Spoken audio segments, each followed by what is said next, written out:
Everyone, welcome back to Yoga Eat Love. This is our Sovereignty and Rebirth of You series. And today's episode, and this whole series actually, was inspired by something one of my Soul Mastery members said recently. She said, I just feel like I'm so in control of my shit. And I smiled so big when she said that. And even now, saying the words out loud to you, because that's it. That's the work. Not perfect. Not floating above life, not bypassing, but grounded, steady, clear. And I want to start by asking you, what would that actually feel like for you? In your body, in your nervous system, in your mind, what would change if you felt internally steady? Even when life isn't. And pause with that for a second. Like if it feels like the wheels are about to fall off, or if you've ever felt that way, or that you're just like not okay. I hear that so often these days. Like, I'm just not okay. Because when she said that, what I heard wasn't control in the rigid sense. I heard sovereignty. And let's talk about control for a minute. So when most people hear control, they think Janet Jackson, control, do what I want, control. Just kidding. Maybe I just think that, but you know. But what do most people hear when you say control? They think like a rigid sense of control, a tight grip, a rigid discipline, a suppression. Or maybe like white knuckling through it, through your emotions, through life. And that's not sovereignty, having that grip. That's tension. True sovereignty is something very different. It's a sense of leadership, self-leadership, and authorship. It's grounded, it's regulated, it's self-led. It's the ability to feel your emotions fully without being totally hijacked by them. It's the ability to respond instead of react from a conditioned or instinctual place. It's staying rooted in your center while the external world does what it does because it will. Sovereignty doesn't mean controlling your life. It means not being controlled by life. It's this idea in the yogic tradition that everything is happening for you, not to you. It's internal steadiness, regardless of circumstances. That's equanimity. That's powerful. And we're not all necessarily born with this. This is something that's trainable, and it's a skill that we can acquire through practice. And the truth is, most people don't feel sovereign. They don't feel that way. Most people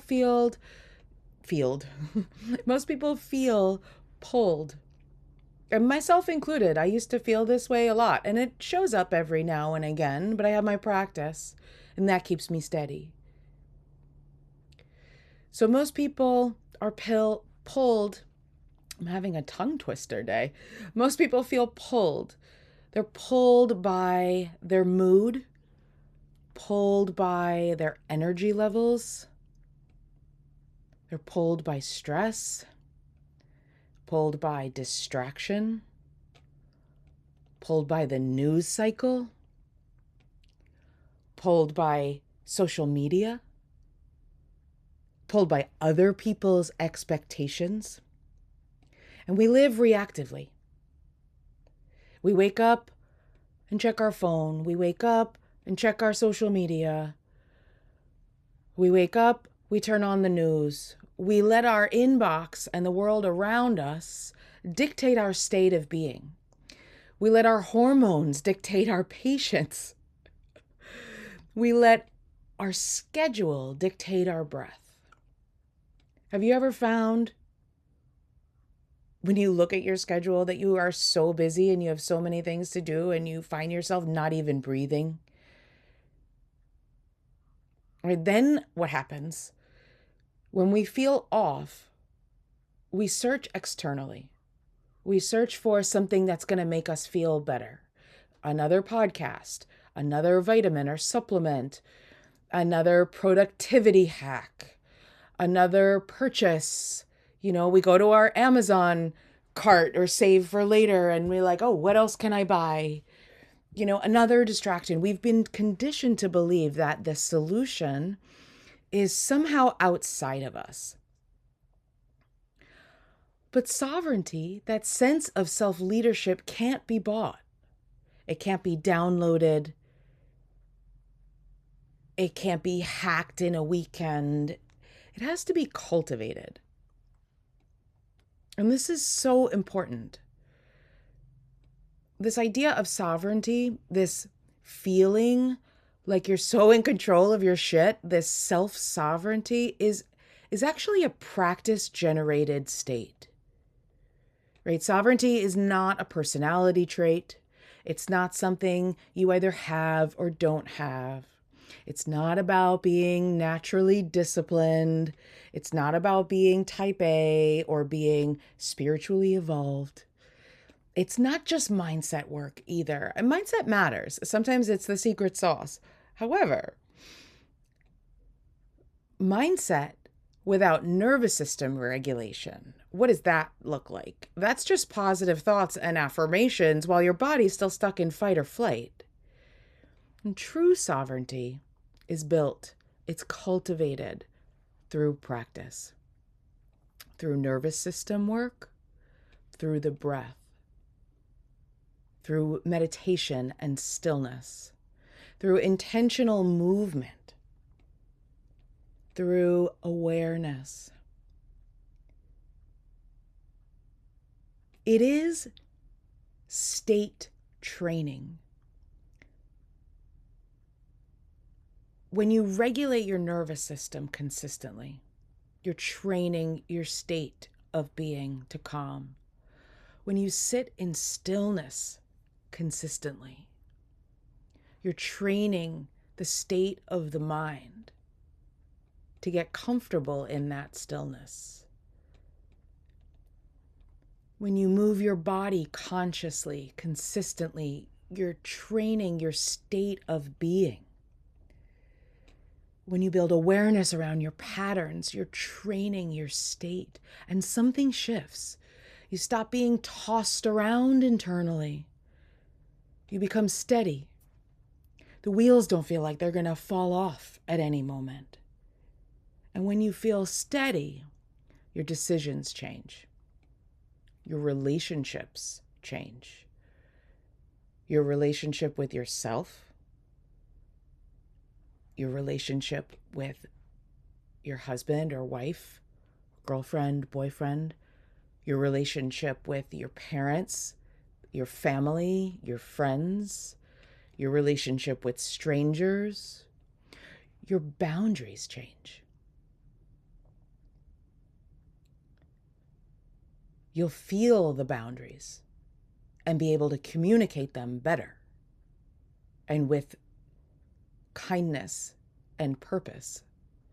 Your energy shifts and changes. You start to feel like, oh, I got this. I got this. I've got this. That's the state she was describing. Not that life is perfect, not that all the challenges disappeared, but that she feels so anchored inside herself that she is in total control of her shit. And this is why I care so much about the practices that I teach, and I share so much of these practices from the Himalayan Kundalini tradition, because it's the practice that creates this changed state of being. And it's not performance. It's not perfection. It's not this aesthetic yoga that so many of us have been trained to seek in the West. It's the practice itself. Because practice creates a positive feedback loop. Right? So get this. You show up to the practice. You breathe. You move. You regulate. You feel better. You experience the shift inside your being. And that experience in your body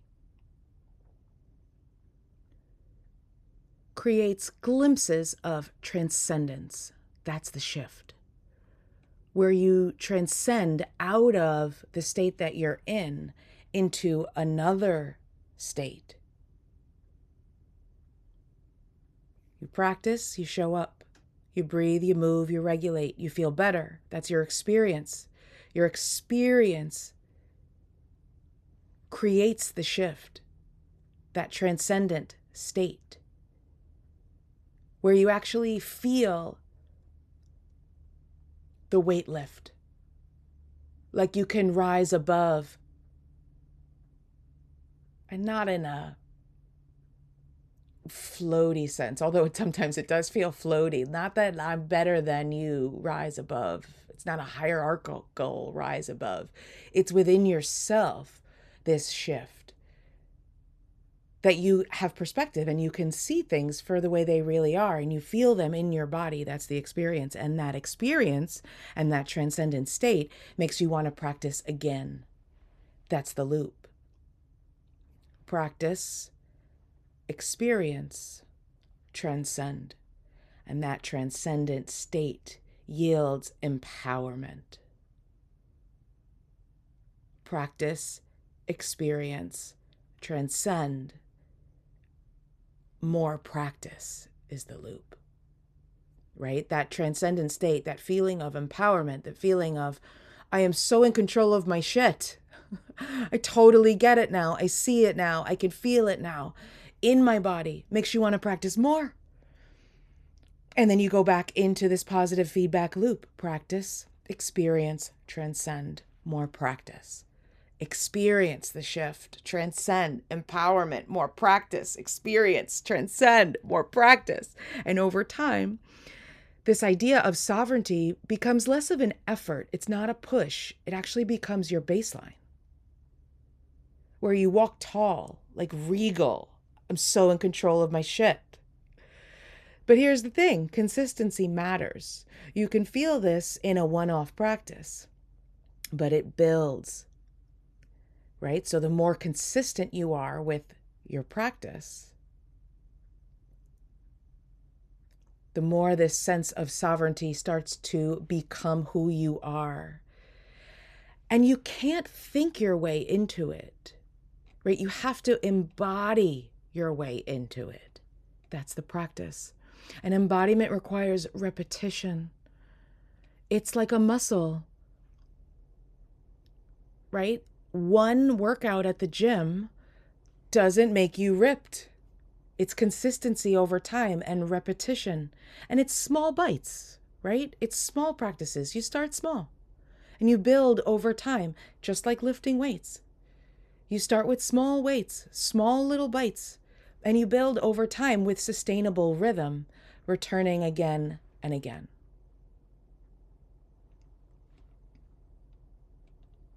So let me ask you again. What would it feel like to say and truly mean, I'm so in control of my shit? Not from ego, not from force, but from grounded, compassionate self-leadership. If you're craving that feeling, if you're tired of reacting, if you're ready to feel steady in your own skin, that's exactly why spaces like the Nervous System Mastery Workshop exists. That's why Yoga Soul Rising exists. That's why I created these workshops and this membership. because they aren't about doing more. They're about building the internal foundation that makes everything else steadier and easier, and makes yourself happier and more joyful and more peaceful. It's these workshops, this work that I do and that I share, it's about structured practice. It's about having support and community and access to consistency. Because sovereignty is not accidental, it's cultivated. And you're absolutely capable of cultivating it. All it takes is one tiny little action. If you're interested, I'll drop the links for you in the description. Join the Nervous System Mastery Workshop and start cultivating this state of personal peace for yourself. Or join Yoga Soul Rising as a soul seeker or soul mastery member. And you'll get access to a full library of practices with over 100 different meditations and yoga journeys with me that you can access at any time, anywhere.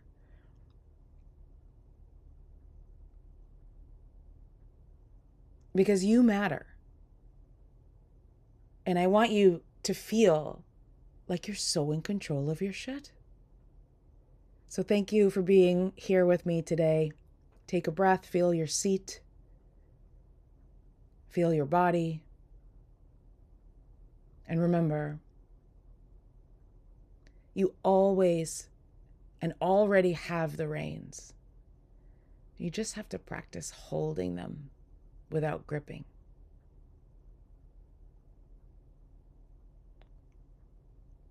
I'll see you in the next episode. Until next time.